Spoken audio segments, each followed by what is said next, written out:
வழக்கம் போல் இன்றைக்கும் பவுலிங் சூப்பராக தான் இருந்துச்சு. பரவாயில்ல, பவுலிங் இன்றைக்கி நல்லா பண்ணாங்கன்னா சூப்பராக பண்ணாங்க. ஆனால் இன்றைக்கி பேட்டிங்லேயும் கொஞ்சம் நம்ம லேக் அடித்தது போல் தான் இருந்துச்சு. லாஸ்ட் வரைக்கும் நம்ம லேக் அடித்தது போல் தான் போனோம்.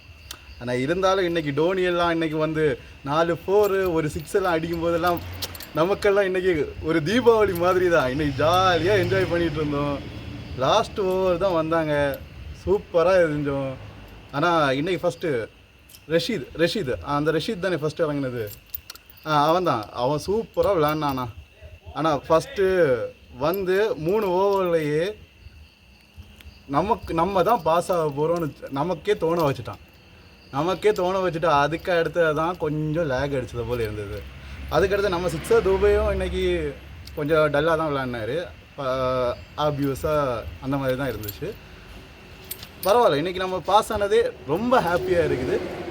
ரொம்ப நாள் கழித்து இன்றைக்கி வந்து நம்ம இது செஞ்சது, அதுக்கடுத்த தலை இன்றைக்கி அடித்ததும் நம்ம சொல்லவே முடியாது. அது ரொம்ப நல்லா இருந்துச்சு. அதை ரொம்ப நாள் கழித்து ஒரு 5 மேட்ச் தொடர்ந்து ஃபெயிலாக இருப்போம். ரொம்ப ஃபெயில் ஆகிட்டு அதுக்கு எடுத்தது இருந்துட்டு பார்க்கும்போது தலை தரிசனம், ஐயோ அந்த மாதிரி இருந்துச்சா. இன்னைக்கு தான் நான் நிம்மதியாக தூங்க போகிறோம். தலை அடித்ததே போதும், அவ்வளோதான். அந்த ஹாப்பிலே இன்னைக்கு நான் தூங்குவேன். நான் நிம்மதியாக தூங்குவேன், ஹாப்பியாக இருக்கேன்.